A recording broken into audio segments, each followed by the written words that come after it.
ഏത് വണ്ടി ഏറ് നിഗൂഢം നീ അകന്നു മറഞ്ഞാലും പഞ്ഞുപോകും എതിർവണ്ടി ചൂളമായി വന്ന് ഉണർത്തും ഞാൻ എന്ന് എഴുതുമ്പോൾ നിങ്ങൾക്ക് കിട്ടുന്ന സ്നേഹബോധം. സ്നേഹം അനന്ത വൈവിധ്യങ്ങളുള്ളതാണ്, പക്ഷേ വാക്കിൽ അതൊന്നാണ്. അതുകൊണ്ട് വാക്കിൽ ഒന്നായിരിക്കുന്നതും യഥാർത്ഥത്തിൽ പലതായിരിക്കുന്നതുമാണ് യാഥാർത്ഥ്യം. യഥാർത്ഥത്തിൽ പലതായിരിക്കുന്ന യാഥാർത്ഥ്യം വാക്കിൽ തെളിയില്ല. അതിനെ തെളിയിച്ചെടുക്കുന്ന പണിയാണ് കവിത. ബർജർ പറഞ്ഞത് ഇത്രേ ഉള്ളൂ. അതുകൊണ്ട് കവിത എന്തുകൊണ്ട് എത്തിക്കലാവുന്നു? അത് അനുഭവത്തിന്റെ അനന്യതയെ ക്യാപ്ചർ ചെയ്യുന്നു, ഭാഷയുടെ സാമാന്യതയെ ഭേദിക്കുന്നു. ഭാഷ സാമാന്യത്തെ ഉറപ്പിക്കുകയും അനന്യതയെ നിരാകരിക്കുകയും ചെയ്യുമ്പോൾ അനന്യതയുടെ സംസ്ഥാപനമാണ് കവിത. സാമാന്യത്തിന്റെ നിഷേധമാണ്. കവിത എഴുതുന്നവർ ഓർക്കേണ്ട കാര്യമാണ് കേട്ടോ. നാട്ടുകാർക്ക് എല്ലാം അറിയുന്ന കാര്യം അതേപടി വീണ്ടും പറയലല്ല കവിത എന്നാണ് ഇതിന്റെ അർത്ഥം. അതല്ല കവിത, മറിച്ച് ഈ അനന്യതയെ സ്ഥാപിക്കൽ. അനന്യതയുടെ എന്തുകൊണ്ട് അനന്യത പ്രധാനമാകുന്നത്? ഞാനെന്ന് പറയുന്നത് നോക്കൂ, എത്തിക്കലാവുക എന്ന് പറഞ്ഞു കഴിഞ്ഞാൽ നിങ്ങളോട് ഐക്യപ്പെടുക എന്നല്ല, നിങ്ങളുടെ ഡിഫറൻസിനെ അംഗീകരിക്കുക. എത്തിക്സിന്റെ അടിസ്ഥാനം യാന്ത്രികമായ തുല്യതയോ സൗഹാർദ്ദമോ ഐക്യബോധമോ ഒന്നുമല്ല. നിങ്ങളുടെ ഡിഫറൻസിനെ, നിങ്ങൾ വ്യത്യസ്തരാണ്, ആ വ്യത്യസ്തതയിൽ നിന്നുകൊണ്ട് നമ്മൾ ഒരുമിച്ച് നിൽക്കുന്നു. നോക്കൂ, ഫാഷിസ്റ്റ് ഏകതയും ഡെമോക്രാറ്റിക് ഏകതയും തമ്മിലുള്ള വ്യത്യാസം എന്ന് വെച്ചാൽ, ഫാഷിസ്റ്റുകൾ ഏകത ഉണ്ടാക്കാൻ ശ്രമിക്കുന്നത് എല്ലാവരും ഒരുപോലെയാവണമെന്ന് പറഞ്ഞു. ഒരേ ഭാഷ സംസാരിക്കുന്ന, ഒരേ ഭക്ഷണം കഴിക്കുന്ന, ഒരേ ദൈവത്തെ പൂജിക്കുന്ന, ഒരേ നേതാവിനെ ആരാധിക്കുന്ന, ഒരേ രാഷ്ട്രീയത്തിൽ പങ്കുചേരുന്ന ഒരു അതിസാമാന്യതയാണ് ഫാഷിസം ഏകതയായിട്ട് പറയുന്നത്. അത് ഏകതയല്ല, അത് ഫാഷിസം. ജനാധിപത്യം, നീതി എന്നത് എപ്പോഴാണ് ഏകതയിലേക്ക് എത്തുന്നത്? അത് വ്യത്യസ്തതകൾക്കുള്ളിലുള്ള ഇച്ഛാപൂർണമായ ഐക്യം. എനിക്ക് നിങ്ങൾക്കിടയിൽ വ്യത്യാസമുണ്ടെന്ന് ഞാൻ തിരിച്ചറിഞ്ഞ് നിങ്ങളും തിരിച്ചറിഞ്ഞു. ആ വ്യത്യാസത്തെക്കുറിച്ചുള്ള ബോധ്യത്തോടെ നമ്മൾ ഒരുമിച്ച് നിൽക്കുന്നിടത്താണ് ജനാധിപത്യപരമായ ഐക്യമുള്ളത്, അല്ലാതെ കൃത്രിമമായ ഏകതയല്ല.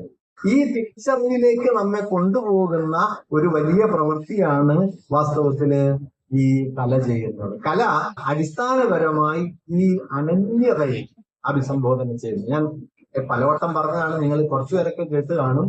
എങ്കിലും ഒരു ഉദാഹരണം പറഞ്ഞാൽ ഈ കാര്യം കുറച്ചുകൂടി വ്യക്തമാവും തോന്നുന്നു.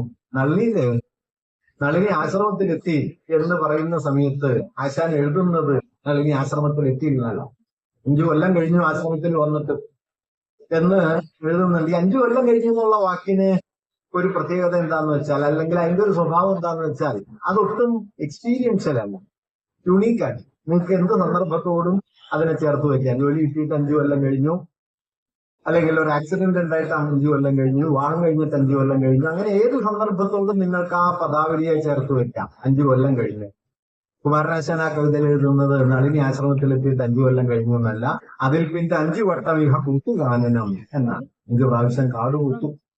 5 പ്രാവശ്യം കാട് കൂത്തു എന്ന് എഴുതുന്നതോടെ കാലം സാമാന്യത്തിൽ നിന്ന് സവിശേഷമായ ഒരു അനുഭവ മൂല്യം നളിനിയാണ്, ആശ്രമമാണ്, കൂത്തു നിൽക്കുന്ന കാടാണ്, അതിന്റെ ആഹ്ലാദങ്ങളുണ്ട്. ഇങ്ങനെ ആന്തരികവും ബാഹ്യവുമായ ഒരു വലിയ കാലബന്ധത്തെ അനുഭവത്തിലേക്ക് കൊണ്ടുവരുന്നതാണ് 5 വട്ടം ഇഹ പൂത്തുകാനനം. 5 പ്രാവശ്യം കാട് പൂത്തു എന്ന് പറയുമ്പോൾ അതൊന്നും. അതുകൊണ്ട് സാമാന്യത്തെ, 5 കൊല്ലം കഴിഞ്ഞു എന്നുള്ള സാമാന്യത്തെ സവിശേഷമാക്കുന്നു. കടമനിക്കയുടെ കോഴിയില് കാലം കടന്നുപോയി എന്ന് തള്ളക്കോഴി പറയുന്ന ഒരു വരിയുണ്ട്.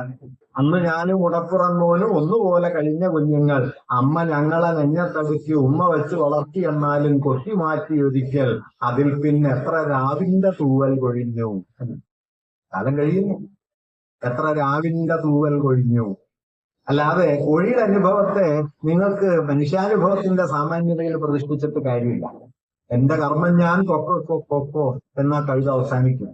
ഞാൻ പറഞ്ഞു വന്നത്, ഈ capturing of the uniqueness of the real, recapturing, അനുഭവത്തിന്റെ അനന്യതയെ വാക്കുകൊണ്ട് തിരിച്ചു പിടിക്കുന്ന പണിയാണ് കവിത, അല്ലെങ്കിൽ കല എന്ന് വിശാലാർത്ഥത്തിൽ പറയാം. ഒരു മരത്തിന്റെ ഇല ആ മരത്തിലെ മറ്റൊരിലയെയും പോലെയല്ല. നമ്മൾ മാവില എന്ന് പറയുമെങ്കിൽ ഒരു മാവിലെ 100 ഇലകളുണ്ടെങ്കിൽ 100 തരത്തിലാണ്. പക്ഷെ ഈ 100 തരത്തെയും ഭാഷ കൊണ്ടോ അറിവ് കൊണ്ടോ രേഖപ്പെടുത്താനായിട്ട് നമുക്ക് പറ്റില്ല. നമുക്ക് ആകെ ഒരു വാക്കേ ഉള്ളൂ. ഞാനത് കുറച്ചുകൂടി മനസ്സിലാവുന്ന ഉദാഹരണം പറയാം. നിങ്ങൾക്ക് 10 സുഹൃത്തുക്കൾ ഉണ്ടെങ്കിൽ 10 തരം സൗഹൃദങ്ങൾ ഉണ്ട് എന്നാണ് അർത്ഥം. അല്ലാതെ ഒരു തരം സൗഹൃദത്തിന്റെ 10 മടങ്ങല്ല, 10 തരമാണ്. പക്ഷെ ഈ 10 തരം സൗഹൃദങ്ങളെ വിശേഷിപ്പിക്കാനും നമുക്കാകെ ഒരു വാക്കേ ഉള്ളൂ, സൗഹൃദം എന്നൊരു വാക്ക്.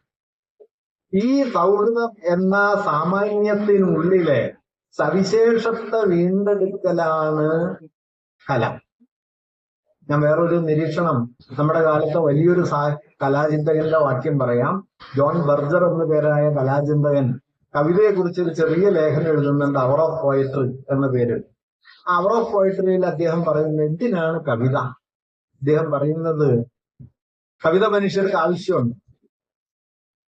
ബർജറിന്റെ ഉത്തരം, എല്ലാ അനുഭവങ്ങൾക്കും പേരുണ്ടെങ്കിൽ കവിത ആവശ്യമില്ലായിരുന്നു.